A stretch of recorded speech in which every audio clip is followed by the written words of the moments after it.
everything right, it was you and me. Hello everyone, my name is Nayeema and welcome back to my channel. Today's video is going to be a super chill December wrap-up video because I've got to be honest with you guys. It feels like I don't remember a single thing that I read in December. I felt like December was such a long month and half the books I read, I truly don't remember my feelings on them. So this is going to be kind of like a short and sweet December wrap up. The books that I really loved, I'll go more into depth, but the ones that I didn't love completely and they were just like, oh, meh, all right, I won't discuss in great length. Hopefully this will be a short and quick video because honestly, I'm just ready to leave 2021 and 2021, but we got to do a wrap up. So in December, I read 18 books and this is the most amount of books that I've read in a while since I was at school, but because of that, I am lazy. So without further ado, let's just get into my December 2021 wrap up. I filmed my November wrap up a little bit before November was even over, so I do have a book to discuss, and that is There Is No Devil by Sophie Lark. And I loved this book. This was such a great wrap up for the duet, and I personally thought it was even better than the first one. It was so good and so satisfying to see Mara take the control out of everybody's hands and just like take it for herself, get revenge, and just be like a boss ass bitch. So if you don't know what the whole duet is about, it's a sociopath stalker romance. Cole, the hero, is a sociopath and a stalker. He becomes obsessed with Mara after a few things happen, and it's amazing. I love it. I think I said this before, but Mara just gives such Pisces energy, and I'm a Pisces moon and rising, so I really gravitated towards her character. I love her and I love Cole and I love their relationship together. It is complete chaos and madness, but it was everything that I needed to wrap up this amazing duet. So I really loved this one and gave it 5 stars. And then my first book of December was Games We Play by Dana Isley, and I buddy read this with my friend Emmy from Emmy is Reading, and let me tell you, we were so excited because Emmy had just told me about this guy, which I'm sure all of you guys know about, and I just live underneath a rock, an anonymous gamer who has an incredibly deep voice. I forgot his name. Oh, Corpse Husband. And he has like a really deep voice. Nobody knows who he is and people are obsessed with him, and he keeps his identity like under wraps. People are just make up fantasies with his voice because it's super deep and he has like this condition with his voice or something like that. So Emmy was telling me about that because she was like obsessed with Corpse Husband for a long time. We read the description of Games We Play because this book has been blowing up, and Emmy was like, oh my gosh, this is literally Corpse Husband fanfic. And I was like, ooh, I'm kind of curious now. So I started reading it. We both started reading it together. At first I was really into it. I mean, how into it can you really be when it's like a really short novella like this? But there's a kink in here that we were like, oh no, like I literally can't read this. I don't think I'm that vanilla or like a prude, but this I was like, okay, wait a minute, this is too much for me. And it was basically like he called her pet and he had like a dog bed for her, dog bowls filled with food and water, and a collar. I was just like, what is this? What am I reading? And I'm usually not like that. I'm really not. I really could read anything, but this one I was like, okay, I'm not in the mood for it. But I ended up finishing it because it was a novella, and I ended up giving it 3 stars because it was just fine. It was a novella, but I was weirded out. I probably wouldn't read this again, but it was a fun moment to like freak out with your friend, like, what the hell are we reading right now? So I gave it 3 stars. The next 2 books that I read, both a part of the Skyscraper Cinderella series by Kay Webster. In December, I fell in love with Kay Webster, and I just want to read everything that she writes except for The Wild. But I read Prince Charming and The Glass Slipper, and those are the last 2 books in the Skyscraper Cinderella story, and I just love this series so incredibly much. And what's funny is I was actually at my friend Reagan's house when I was reading the second book, Prince Charming. We were like sleeping or whatever. Reagan was trying to sleep. The next day was the rehearsal, the wedding rehearsal and the rehearsal dinner, and I stayed up all night reading Prince Charming because I was so invested. Like, I literally knew I had to sleep. I knew tomorrow was going to be a busy day, but I could not put this book down, and it was amazing. Follows this girl named Ash, and Ash is a senior in high school, I believe, and she is trying to make money for college next year and going away for college because her dad cleared out her college fund on his new wife. His new wife really likes rich things and just to have tons of wealth, so when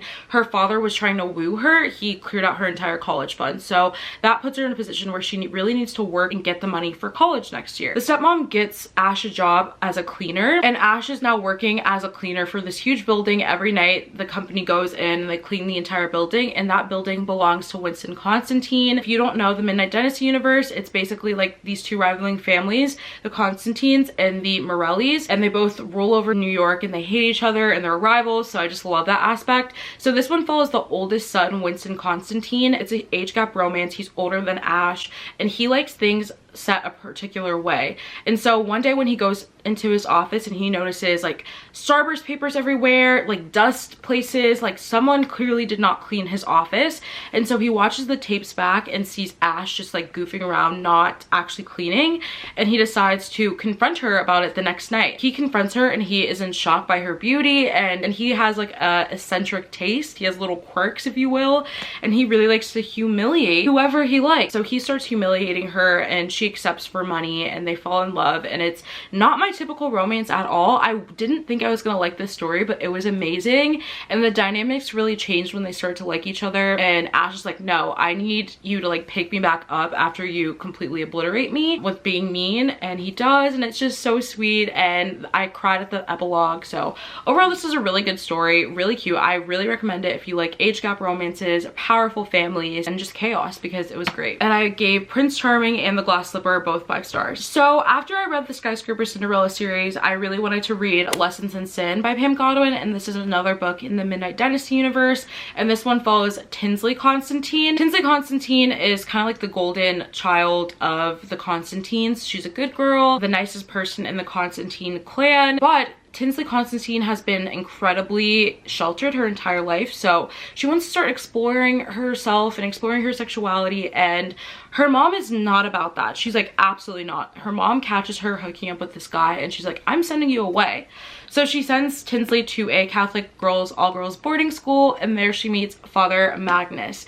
And Father Magnus is a very strict person, teacher, professor, and he started working at the school when he realized he needs to find Jesus again and find God again, because he has a lot of demons and a lot of darkness. He liked really older women and he liked BDSM and stuff like that, and he's like, no, I'm losing my mind, I need to go and reel it in somewhere. So he decides to start working at this boarding school. He has never been challenged by like the girls there. He's never liked any of the girls there, like weirdly, ew, that sounds gross, but does really like Tinsley. And usually I'm not a big fan of teacher-student romances, but this one was really interesting. I ended up giving it 4 stars just because I love Tinsley so much. He really helped her out, and she was just so determined to break all the rules and get sent home, but he actually cared for her and he wanted her to be okay because she isn't okay. Really dark.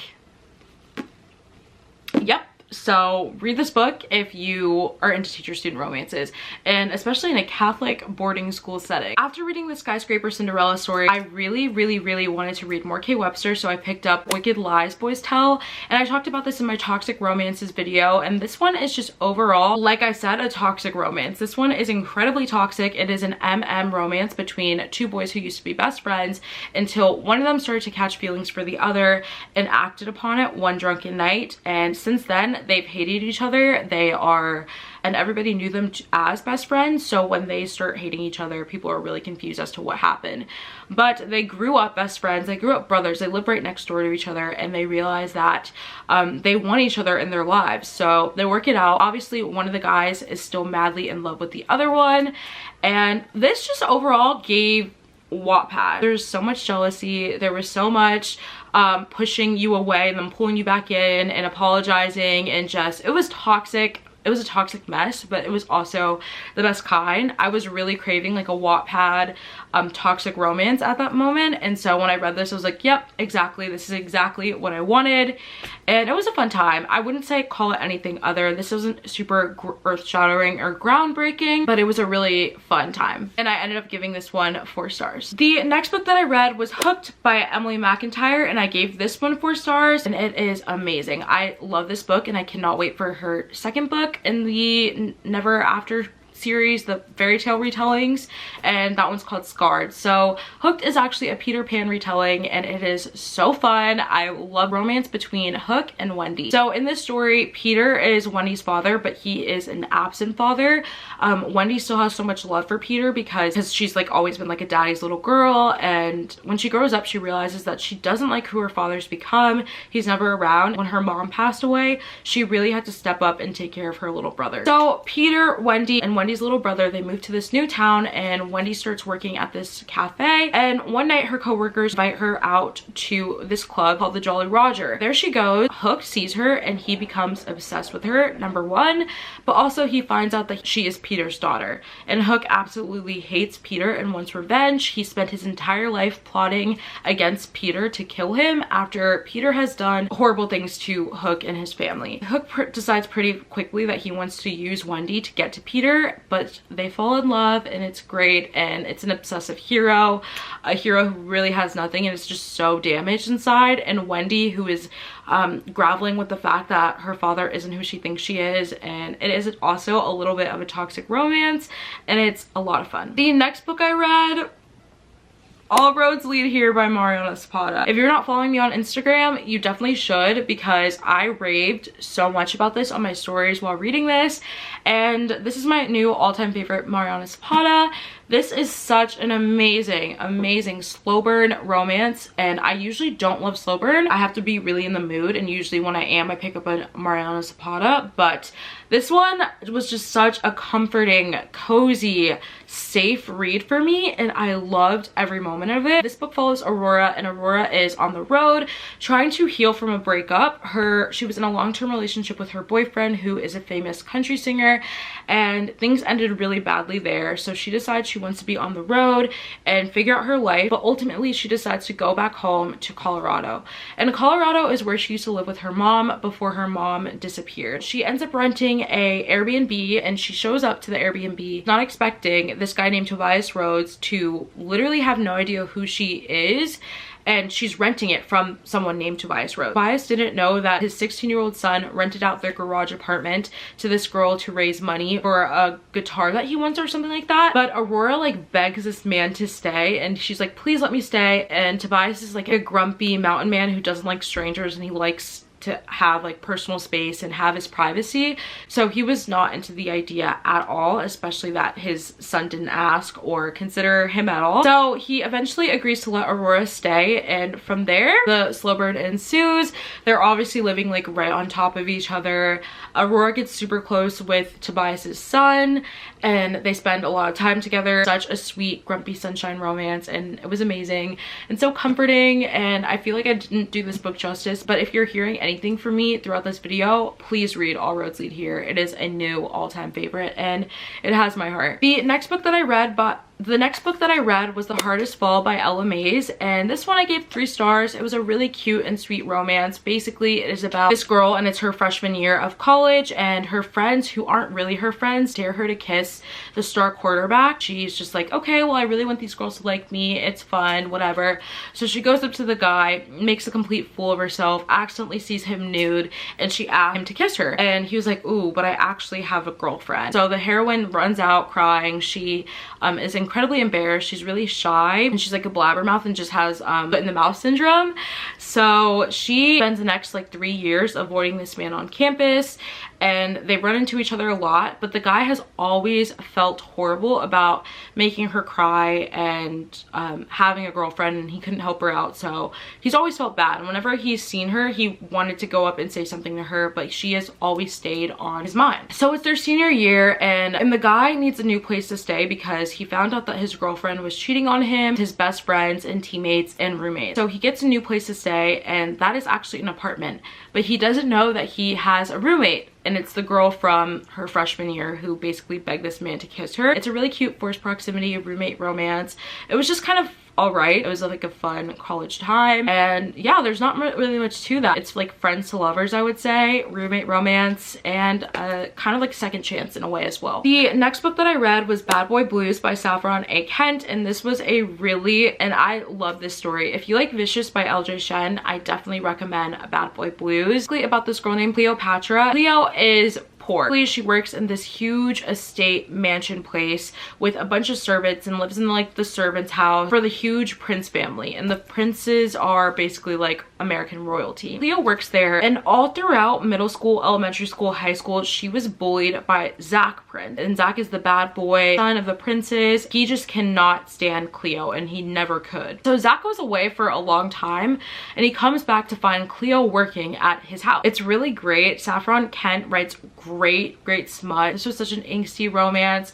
These two really hate each other. It's hate to love. There's a lot of pent up emotions and feelings that they have toward one another. The next book that I read was Dirty Curve by Megan Brandy, and I love Megan Brandy. I always have, but this book is definitely my least favorite Megan Brandy that I've ever read. This is a sports romance. The hero plays baseball. He is failing. He is doing poorly in college. So his coach sets him up with this tutor. She's apparently like the best tutor on campus. The coach made her drop all of her clients and start working for athletes only. So as the jock baseball player that he is, who thinks the world worships him and falls to his feet, he's expecting this girl to be all over him, but she's not. She could care less. She just wants to do the job and get on with her life.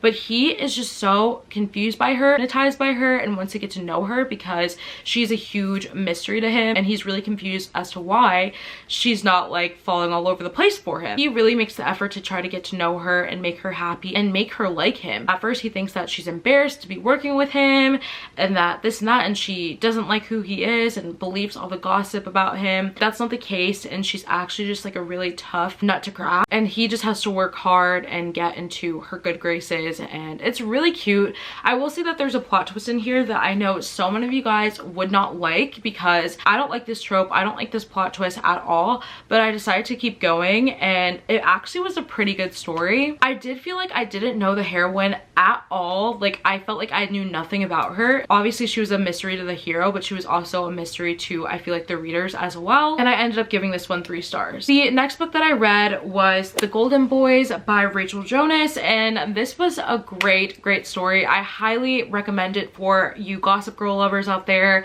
If you like Gossip Girl, highly recommend. This is a typical bully romance. It's so much fun, and I gave it 4 stars, and it's about this girl, and she is new to this school, and before she starts the school, her and her best friend, they attend high school parties, and there she sees this guy, and the guy sees her, and they are locked kind of like in a staring battle. They're both like, who is that? The heroine finds out he is actually like the king of the school. He rules over the school. At orientation, she finds out that this guy hates her and cannot stand her, and she has no idea why. The readers know why, and it actually makes a lot of sense. I feel like usually in bully romances, when the hero hates the heroine, it doesn't make sense at all, but this one made a lot of sense. But she didn't know, and so the readers know, and he knows, and it's just like a really fun, interesting time. He goes on this venture to bully her. It's great, but they can't deny their chemistry, and they both hate each other, and it's amazing and flawless. And there is this like Gossip Girl-esque person who is live tweeting about them, and it's amazing, and her name is P, and I loved it. If you like Gossip Girl, highly recommend this book. The next book that I read was Fence by C.S. Pacat, and I usually don't read graphic novels. This was a really random read for me. My friend Emmy was reading it, and I was like, you know what, let me join in, and I loved it. I thought it was so cute. This is a very introductory graphic novel. I just thought the illustrations were really well done, and I'm really curious. This is like a rivals to lovers graphic novel, and they're both fencers, and they hate each other, and they are roommates as well. So it's like a roommate romance, rivals to lovers, can't stand each other, and it's great. One of the fencers is really good, and he's well known, and the other one is kind of new to the scene. He's always wanted to fence, and now he's living out his dreams. This was really cute. I read the first volume, and I loved it. The next 2 books that I read are Burn For You and Melt For You by J.T. Jessenger. I have only read one other J.T. Jessenger before, and I enjoyed it, but never enough to continue like reading on about her other books. First one, Burn For You, is a really cute romance. It's a slow burn romance, and same with Melt For You. So this one follows a girl named Bianca and a guy named Jackson. Bianca owns this restaurant in the French Quarter in New Orleans, and first of all, right away, I was just so into this book because I love when romances are set in New Orleans. That is my favorite thing ever. It was so great to read about because my grandparents live there, if you didn't know, and I visit them all the time, and it is my favorite place on this planet. So she owns a restaurant in the French Quarter, and it is a popular restaurant, and she actually gained a lot of popularity from using this particular bourbon called Bordeaux bourbon or something like that, and she has created like a menu centering the bourbon selection. Bordeaux family owns this bourbon. One day the Bordeaux's son walks into the restaurant, demands to be seated even though the place is completely crowded. He's like, do you know who I am? Like, I'm really important. I basically own your restaurant and the recipes that you make. And he's like, I will sue you if but do not get a table. Bianca and Jackson get off on a horrible foot. Bianca's like, who is this guy coming to my restaurant telling me, demanding a seat? It's just not gonna work out, sweetie. So they end up hating each other, but Jackson really needs someone to cater a charity event that he's hosting, and Bianca agrees because she is in desperate need of money. Her mom just got diagnosed with cancer and she needs to pay the medical bills, so she agrees to take the job, and they have to work closely together, but they hate each other, they can't stand each other, but also their chemistry is crazy, off the charts, and they really fall in love, and it's great. Also, there's a marriage with convenience element in here as well, and I loved it so much. It gave me so much happiness, so I ended up giving this one 5 stars. And then I read Melt for You by J.T. Jeslinger, and this one is the next book in the series, but I didn't like this one nearly as much. So this one follows all new characters, all new setting. There's no correlation to the first book at all. This one follows this girl, and it was really hard to read about because she hated herself. I hate reading about not confident characters, but she hates herself. She considers herself to be overweight and ugly, and she has been pining over her boss for 10 years now. When her new next door neighbor moves in, can't stand each other at first, she finds him incredibly annoying, but he's obsessed with her and super goofy and charming, and he agrees to help the heroine like change herself and help her get the boss. He realizes that he is pushing her into the arms of another man when he's in love with her and he's obsessed with her, and it was all right. Like, I give it 3 stars. It wasn't my favorite, but I still enjoyed my time with it. And that was the last book that I read in December. Thank you guys so much for watching this video. If you enjoyed, don't forget to leave a big like and a comment down below, and also subscribe so you never miss another upload from me. And I will see you very soon with a new video. Bye! If I got one thing right, it was you and me.